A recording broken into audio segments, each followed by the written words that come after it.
പറയാം, ഒറ്റ വാക്കിൽ തന്നെ പറയാം.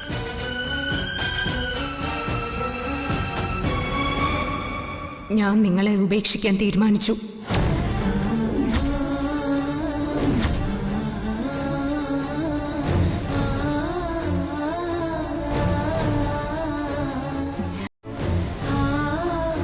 നിങ്ങളുടെ ഭാര്യ പദവി എന്ന മുൾക്കിരീടം ഞാൻ ഇറക്കി വെക്കാൻ തീരുമാനിച്ചു എന്ന്.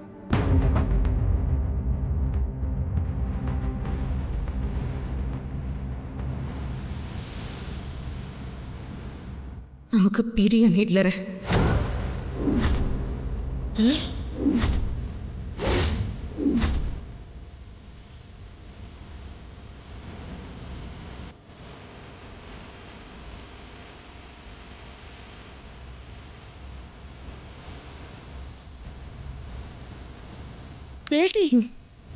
നീ എന്താ പ്രാന്ത് പറയാണോ? അല്ലമ്മേ, അമ്മ എന്നോട് ക്ഷമിക്കണം. ഞാൻ കാരണം ഇനി ഈ വീട്ടിൽ ഒരു വഴക്കോ പ്രശ്നങ്ങളോ ഒന്നും ഉണ്ടാവാൻ പാടില്ല. എന്ത് വഴക്കു മോളെ? ബാല്യ കാണിച്ച അഹങ്കാരത്തിന് ഇവൻ അവനെ തല്ലി. അതിന് നിന്നെ ആരാ കുറ്റം പറയുന്നത്? നീ ഇവിടുന്ന് എങ്ങോട്ടും പോകുന്നില്ല. അല്ലമ്മേ, ഞാൻ വളരെ ആലോചിച്ചെടുത്ത ഒരു തീരുമാനം ഇത്.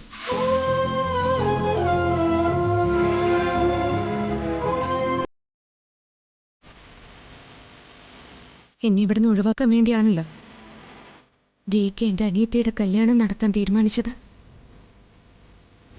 ആ കല്യാണം നടന്നില്ലല്ലോ.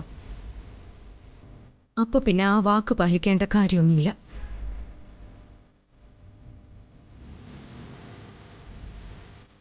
പോകാനും പോകാതിരിക്കാനും ഒക്കെ ഓരോരുത്തർക്കും അവകാശമുണ്ട്. ഏട്ടാ, ഏട്ടത്തി ഇവിടുന്ന് പോവാൻ ഞങ്ങൾ സമ്മതിക്കില്ല.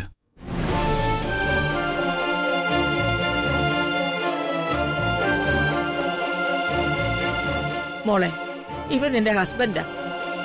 അവൻ അപ്പോഴത്തെ ദേഷ്യത്തിന് എന്തെങ്കിലും പറഞ്ഞെന്ന് വെച്ച് ഇങ്ങനെ പിണങ്ങി പോവാണ് ചെയ്യേണ്ടത്. ഏട്ടത്തി, എടുത്തു ചാടി ആവശ്യമില്ലാത്ത ഒരു തീരുമാനം എടുക്കരുത്. ശിവ, ഞാൻ പറഞ്ഞല്ലോ, ഞാൻ നല്ലതുപോലെ ആലോചിച്ചിട്ട് തന്നെയാ ഈ തീരുമാനം എടുത്തത്. നിങ്ങളൊക്കെ ഇവിടെ ഒത്തൊരുമയായിട്ട് സന്തോഷത്തോടെ ജീവിക്കണമെങ്കിൽ ഞാൻ ഇവിടുന്ന് പോയേ പറ്റൂ. നിന്റെ അനിയത്തിക്ക് ഞാൻ കൊടുത്ത വാക്കിൽ മാറ്റമില്ല. എന്ത് തീരുമാനം എടുക്കാനും നിനക്ക് സ്വാതന്ത്ര്യമുണ്ട്. ആരെയും പിടിച്ചു നിർത്താൻ ഞാൻ ഉദ്ദേശിക്കുന്നില്ല. പോകുന്നവർക്ക് പോകാം. അങ്ങനെ അവൾ എങ്ങോട്ടും പോകുന്നില്ല. അവള് വെറുതെ പറഞ്ഞതാ അല്ലേ മോളെ? അല്ലമ്മേ, ഞാൻ തീരുമാനിച്ചു കഴിഞ്ഞു.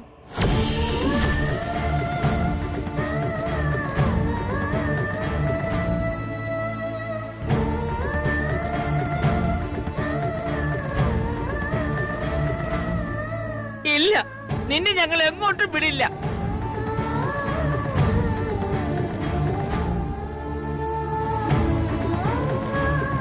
ഏട്ടാ, ഏട്ടത്തിയോട് പോരെന്ന് പറയേട്ടാ.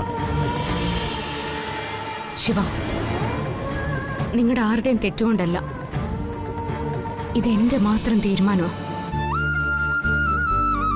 എനിക്ക് നിങ്ങൾ ആരോടും പരാതിയോ പരിഭവമോ ഒന്നുമില്ല. നിങ്ങളെല്ലാം എന്നും എന്നെ സ്നേഹിച്ചിട്ടേ ഉള്ളൂ.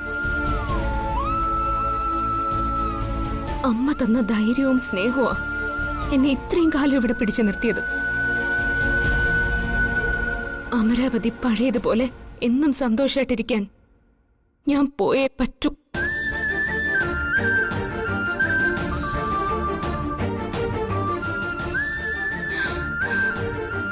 ഹിറ്റ്ലറെ, മ്യൂച്വൽ ഡിവോഴ്സ് പെറ്റീഷൻ തയ്യാറാക്കാൻ വക്കീലിനെ ഏർപ്പാടാക്കിക്കോ.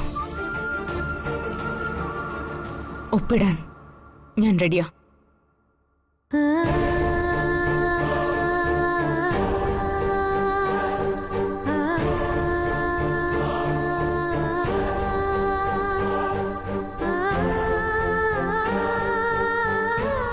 ഏട്ടാ, പെട്ടെന്നുണ്ടായ വിഷമത്തിന് ഏട്ടത്തിയെടുത്ത തീരുമാനമാണിത്. ഏട്ടനൊന്ന് സംസാരിച്ചാൽ മതി, എല്ലാം ശരിയാവും. അവളെ ഉപേക്ഷിക്കല്ലടാ കണ്ണ. ഞാൻ എന്റെ വാക്ക് മാറ്റിയിട്ടില്ല.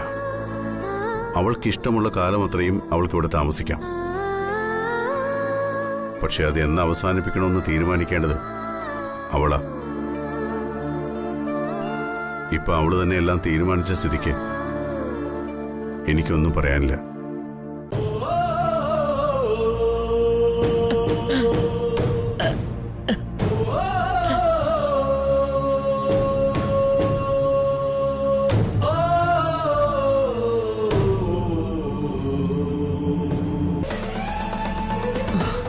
അൺബിലീവബിൾ. എനിക്കിത് വിശ്വസിക്കാൻ പറ്റുന്നില്ല.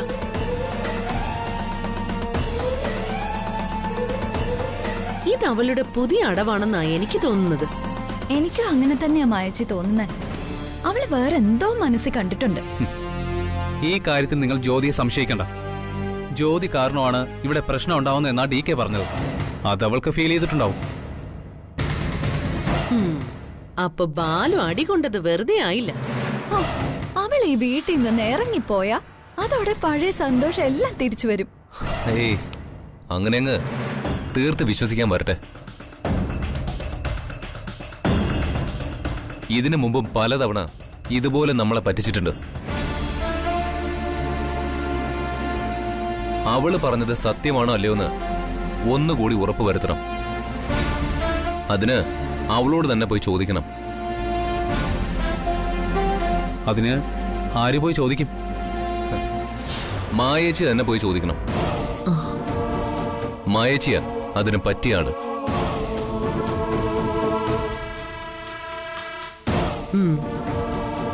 ഞാൻ അവളോട് ചോദിക്കാം. ഇത് സത്യമായിരുന്നെങ്കിൽ ഇതിനേക്കാളും വലിയ സന്തോഷ വാർത്ത എനിക്ക് കേൾക്കാനില്ല.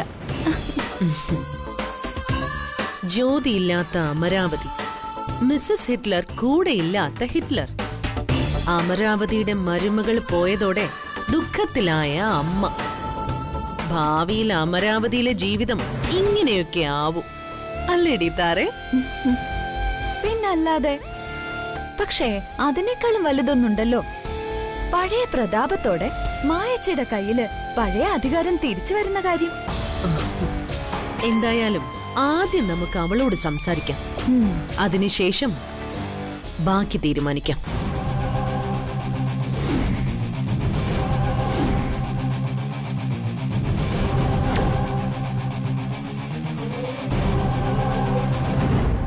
അതെ, നിങ്ങൾ അറിഞ്ഞത് സത്യമാണ്.